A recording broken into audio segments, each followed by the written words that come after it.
ওম নম শিবায়। হর হর মহাদেব। কেমন আছেন আপনারা সবাই? আমি দীপ্তি বি মণ্ডল আজ নিয়ে চলে এসেছি 25 সাল আপনাদের সবার জন্য, সব রাশির জন্য কেমন যাবে। যদি এই ভিডিও পছন্দ হয়ে থাকে তাহলে লাইক কমেন্ট শেয়ার করতে ভুলবেন না। আর এই ভিডিও টাইমলেস, যখনই দেখবেন 25 সালে আপনাদের সবার সাথে মিলবে সব রাশির জন্য।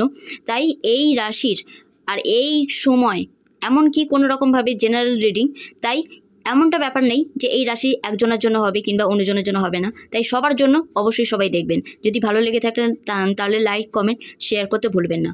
আর এই চ্যানেলে একজন হওয়ার জন্য সাবস্ক্রাইব করতে পারেন। Thank you. এবার আসা যাক আপনাদের জন্য কি আছে। 25 সাল নিয়ে আসছে বড় একটা এম্পায়ার, অর্থাৎ এমন কিছু বিল্ড করতে পারেন আপনারা আপনাদের লাইফেতে যেটা কিন্তু সবার ধারণার অধিক। আপনারা বাড়ি তৈরি করতে পারেন, আপনারা গাড়ি কিনতে পারেন, আপনাদের বড় কোনো আশা আকাঙ্ক্ষা পূর্ণ হতে পারে, যেটা আপনাদের বলে না যে যেমন করে আমরা এগিয়ে যেতে চাই তেমন করে আমরা এগিয়ে যেতে পারি। তো আপনাদের হাতেই সব কিছু আছে।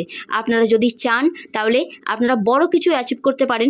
অনেক বড় কোনো উচ্চ পদস্থ কোনো প্রমোশন কারোর হতে পারে, কোনো বড় চাকরি কেউ পেতে পারেন, কিংবা আপনাদের স্বপ্ন মনোবাঞ্ছা পূর্ণ হতে পারে, বিজনেসে কেউ বড় পজিশন হাসিল করতে পারেন।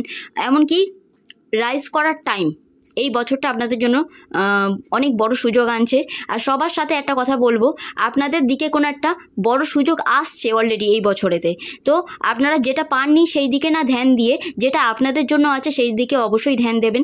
আর এত কিছু ভালোর মধ্যে দিয়েও অবশ্যই বলবো, যারা এডুকেশনে আছেন তাদের জন্য পড়াশোনার চাপ একটু বাড়বে, কিন্তু আপনারা যে রেজাল্ট আশা করছেন সেই রেজাল্টই পাবেন। যারা সিঙ্গেল আছেন তাদের লাইফে রোম্যান্স আসছে, অর্থাৎ কোনো পার্টনার এন্ট্রি করছে আপনাদের, আর তার সাথে বিয়ে হওয়ার যোগ কিন্তু খুবই প্রবল। এবছরে অনেকেরই বিবাহ যদি সম্বন্ধ করে বিয়ে হয় তাহলে কিন্তু সেই বিয়ে এগিয়ে যাবে, বিয়ের পিঁড়িতে আপনারা বসবেন, বিয়ের মাঙ্গলিক কার্য সুসম্পন্ন হবে। আর তারই সাথে কোনো দূর ভ্রমণে আপনারা যেতে পারেন, কোনো রকমভাবে তীর্থযাত্রা আপনারা করতে পারেন। তবে হ্যাঁ, হেলথ আপনাদের শরীর স্বাস্থ্য একটু হালকা ভোগান্তি দিতে পারে এই বছরে। তবে আপনারা যতটা নেচারের মধ্যে টাইম কাটাবেন, যতটা পজিটিভ থাকবেন, ততটাই আপনাদের জন্য আপনাদের হেলথের পক্ষে খুবই ভালো হবে।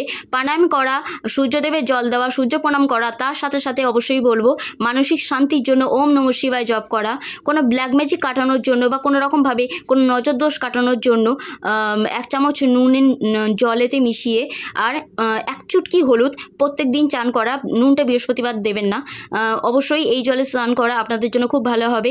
মনোবাঞ্ছা পূর্ণের জন্য অন্তত 1 চামচ জল আপনারা যদি দেন গঙ্গা জলের সাথে মিশে, সেই জলটা যদি স্নান করেন তাহলে কিন্তু খুবই বেনিফিট দেখতে পাবেন। সরি নয়েসের জন্য, বাট আমি বলে যাচ্ছি আপনাদেরকে, আপনাদেরই ভালোর জন্য। তাই আজ এই রিডিং আপনারা যদি পেয়ে থাকেন তাহলে এই 25 সাল আপনাদের জন্য বড় গুড নিউজ নিয়ে আসছে। আপনাদের মনোবাঞ্ছা পূর্ণ হচ্ছে। আর যারা মধুর সম্পর্কে রয়েছেন অলরেডি, তাদের সম্পর্কে 1 লেভেল আপ হবে। বলাই বাহুল্য যে আপনারা রেজিস্ট্রি করতে পারেন এবছরেতে, কিংবা কোর্ট ম্যারেজ হওয়ার চান্স কিন্তু খুব বেশি। আর কোনো রকম পুত্র সন্তান জন্ম দেওয়ারও চান্স খুব বেশি। তো আপনারা আপনাদের লাইফটাকে আরও সঠিকভাবে সুন্দর করার জন্য আপনারা এগিয়ে যেতে পারেন। আর এগিয়ে যাওয়ার জন্য অবশ্যই বলতে পারেন ওম দুম দুর্গায় নমঃ, ওম দুম দুর্গায় নমঃ, ওম দুম দুর্গায় নমঃ।